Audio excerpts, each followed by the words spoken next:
practices and guidelines. Thank you. Last question seeking an oral reply, Mr. Yim Kong. Thank you, President. Some members of the financial industry have pointed out that at present, more than half of the stocks in Hong Kong stock market are penny stocks, that is, those with a share price below $1. And among these, 200-odd stocks are priced below 10 cents, commonly known as sub-penny stocks, which is a proportion far higher than that in other securities markets. In this connection, will the government inform this council?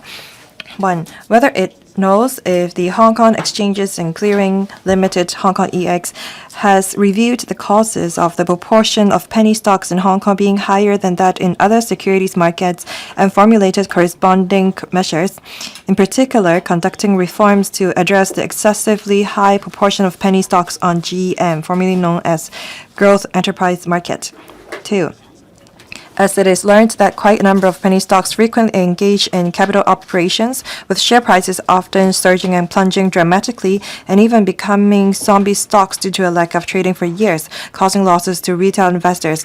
Whether the government knows if the Hong Kong EX have formulated stricter penalties or delisting mechanisms in this regard to promote the healthy development of the stock market. And 3. As it has been reported that a large number of companies are currently queuing to list in Hong Kong, whether the government knows if the Hong Kong EX will review and optimize the rules relating to reverse takeovers and, on the premise of effectively regulating shell activities, encourage mainland and overseas enterprises to list and raise funds through non-speculative backdoor listing by merging and acquiring and restructuring penny stock companies and injecting quality assets, thereby reducing the number of penny stocks in the market? Thank you. Secretary for Financial Services in the Treasury.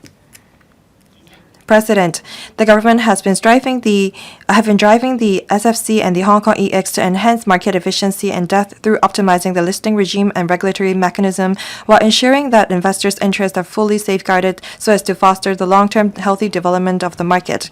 In consultation with the SFC and the Hong Kong EX, the reply to the 3 parts of the question is as follows. 1. As an open and international market, the distribution of share prices and market capitalization, liquidity, and sector composition of stocks in Hong Kong are primarily driven by different factors such as market supply and demand, company fundamentals, and investors' risk appetite, etc. Share prices may be affected by a number of shares issued, historical capital operations, and corporate scale. Liquidity of stocks may be influenced by external factors such as macroeconomic conditions, industry outlook, and overall investment sentiment. To further assist small and medium enterprises with growth potential in raising capital, Hong Kong EX implemented the GEM listing reform in 2024 after consulting the market. Measures included introducing a new listing route for high-growth enterprises heavily engaged in research and development activities and introducing a new streamlined transfer mechanism, etc., thereby enhancing the quality of listed companies at source and boosting market sentiment. Driven by various enhancement measures, liquidity across companies of different market capitalization levels has become more broadly distributed. Market liquidity overall increased by 65% between 2021 and May 2026. Among them, liquidity of companies ranked the 21st to 100th and those beyond 100th in market capitalization rose by 92% and 61% respectively, raising their share of total market turnover from about 61% to about 68%. This distribution is comparable to other major Asia-Pacific exchanges, including Japan, Korea, and Taiwan. The SFC and Hong Kong EX will continue to assess the overall market structure and explore further enhancement to listing and trading mechanism. By providing a more efficient market environment, we aim to enable enterprises to participate in the market more effectively, broaden the investor base, and drive overall market liquidity performance, thereby better serving the needs of both enterprises and investors.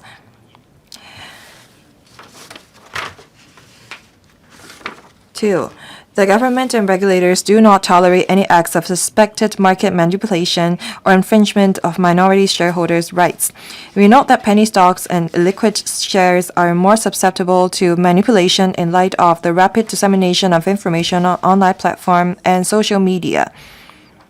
In this regard, the SFC has adopted a multi-pronged approach to combat market manipulation activities comprehensively, including pump and dump schemes. Our surveillance. The SFC and Hong Kong EX conduct continuous daily market monitoring and real-time data analysis to detect unusual price and turnover movements to identify suspicious manipulation activities at an early stage. The SFC issues high shareholding concentration announcement to alert investors to related risks in case of excessive shareholding concentration or other anomalies. The listing rules of Hong Kong EX also contain requirements to prevent issuers from diluting shareholders' interest through fundraising activities lacking sufficient commercial rationale and include measures to safeguard shareholders' right in preventing shell activities. On enforcement, the SFC takes appropriate criminal, civil, and regulatory actions depending on the nature of individual cases. In recent years, market manipulation cases have resulted in custodial sentences, reflecting the court's strong deterrent stance against such misconduct. The SFC will continue to maintain close collaboration with the police and other enforcement agencies, strengthening intelligence exchange and joint efforts to combat market manipulation activities. The Hong Kong EX has also in place a delisting mechanism to deal with issuers subject to prolonged trading suspension. Hong Kong EX provides a resumption guidance within 3 months of suspension in general, encouraging issuers to take prompt remedial action to resume trading and address the underlying issues that are associated with trading suspension of their shares so as to maintain the healthy development of the market. If an issuer fails to rectify the fundamental problems within the remedial period, Hong Kong EX will delist its securities under the prevailing delisting mechanism. Third, Hong Kong EX's existing regulatory framework on reverse takeovers aims to strengthen regulation of shell activities, enhancing the quality and sustainable development of our market.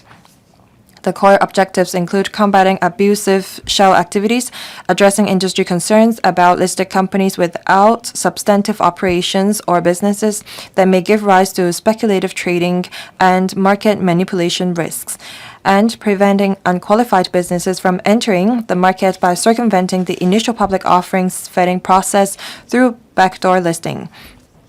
These arrangements are intended to maintain the overall quality of listed companies and market fairness and order, rather than restricting legitimate business expansion or diversification by issuers.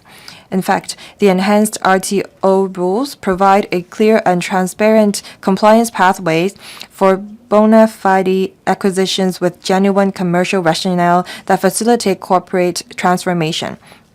The Hong Kong EX applies the bright line tests and principle-based tests for changes in issuer control to determine whether a transaction constitutes an RTO. If classified as an RTO, the transaction will be treated as a new listing application and must meet the same requirement as an IPO, including financial eligibility test, sponsor due diligence, etc., thereby ensuring that the acquisition target is suitable for listing and providing appropriate protection for investors. The government will continue to promote the regulator in Hong Kong EX to further enhance the listing regime, offering high-quality enterprises from both the mainland and overseas diversified and convenient listing and fundraising options, including traditional IPOs and SPACs, thereby consolidating our competitiveness as a global fundraising center. Thank you, President. Mr. Yim Kong. President, the U.S. securities regulator approved a new rules for Nasdaq exchange. If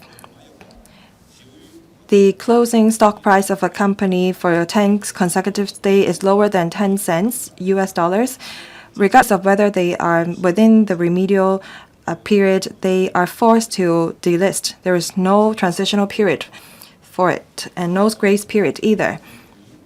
I wonder if the government have reviewed our delisting mechanism and see if there is any room for improvement.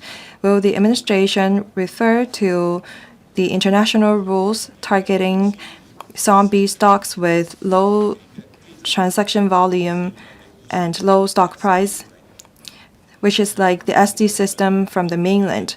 This allows us to alert the investors and enhance liquidity of the stock market. Secretary. Thank you, President. As Mr. Yim said, the rules and regulations as well as requirements of different markets vary. Different markets operate in different places against different background. For Hong Kong, we don't just look at the nominal stock price of a company because stock prices are affected by a basket of factors and it may not be able to be controlled by a single company.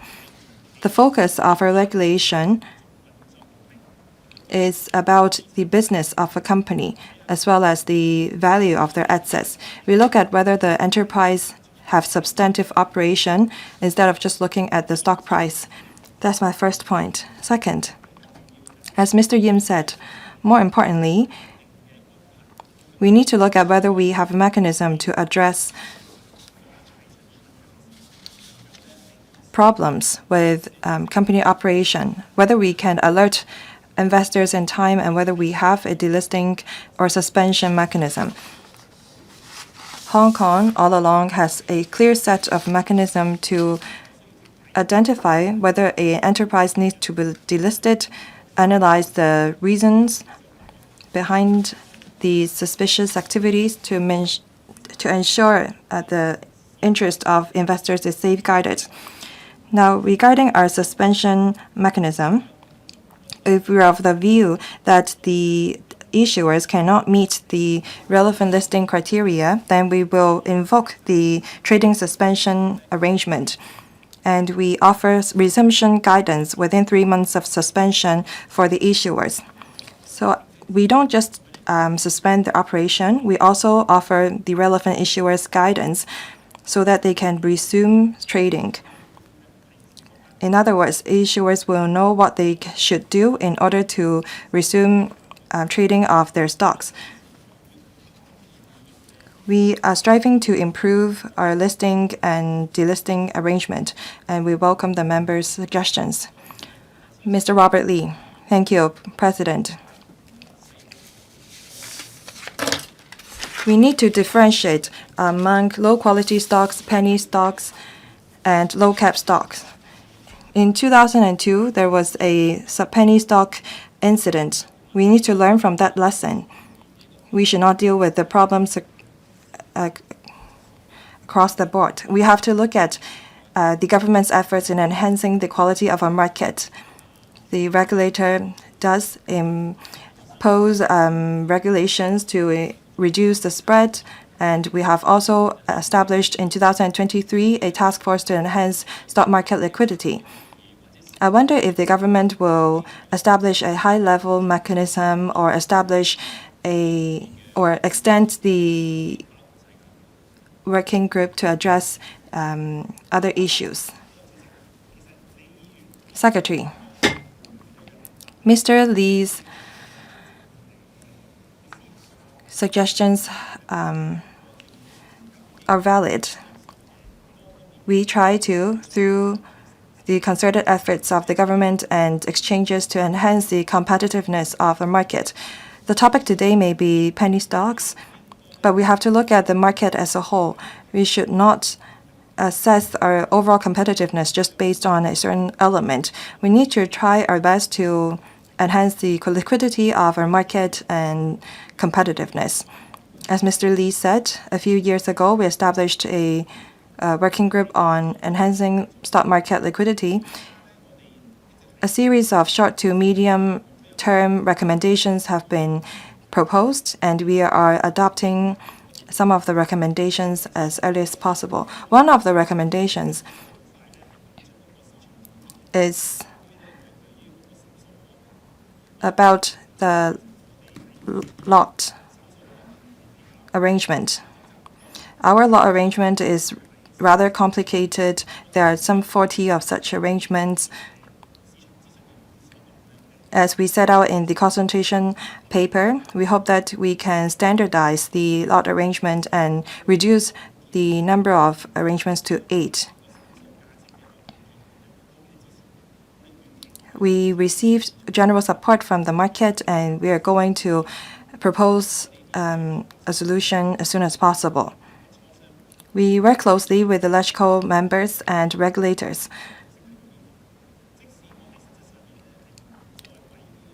Although we don't meet again in the working group, after receiving the report from the working group, we have been following up on and implementing the relevant recommendations in the report.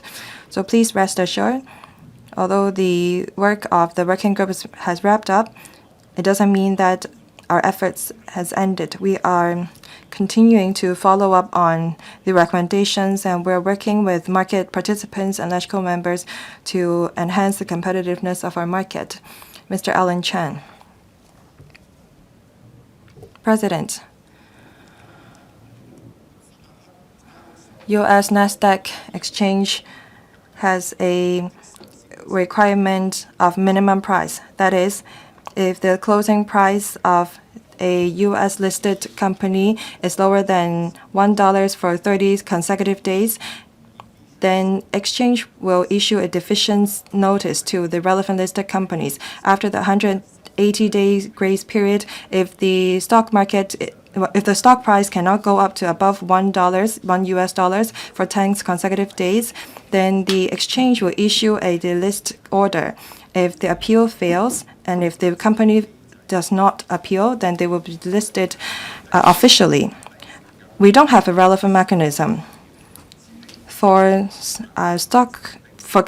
listed company with low stock price and low liquidity. Do we have a similar delisting mechanism to guard against market manipulation and enhance liquidity of our market?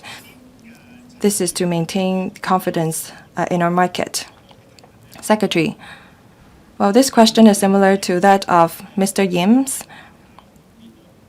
You're asking if we should learn from other stock exchange, such as the one from the U.S., to see if we should adopt a quantifiable delisting mechanism and criteria. As I said, different markets have different history and background. U.S. has this system, but for Singapore and London, they don't have a relevant requirement. We need to look at the unique features and characteristics of different markets, and we also have to consider our own ecosystem. Our focus of regulation is about company fundamentals and their ability to continue to operate. At the same time, through a series of measures, we vet the company before they are listed, and we also have continuous monitoring of stock prices. If we suspect any market manipulation, we work with the SFC to take enforcement action. So before the IPO, when the company listed and when they suspend trading, we do have a series of arrangements to make sure the fairness and order of our market. Second, if there is potential suspension problems, how we deal with that?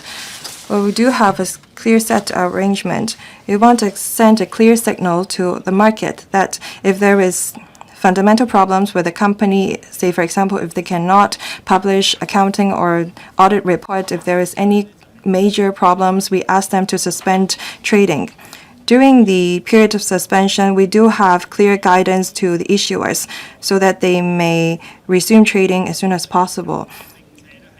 This is how we try to shorten the trading suspension period as much as possible and encourage them to take prompt remedial action to resume trading and address the underlying issues so as to maintain the healthy development of the market.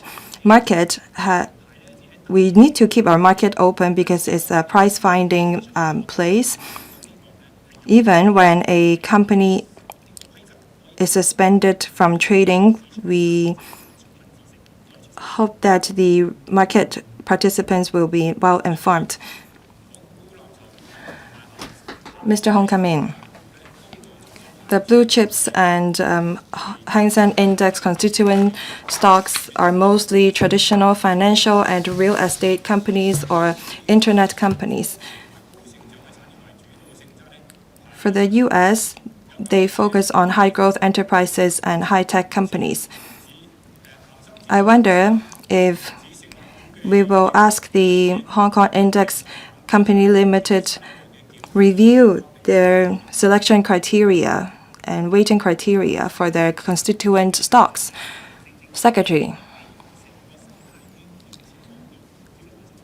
how can we improve the construction of our ecosystem? Exchange is a platform for company to go IPO. They have to be a gatekeeper. Hang Seng Index Company Limited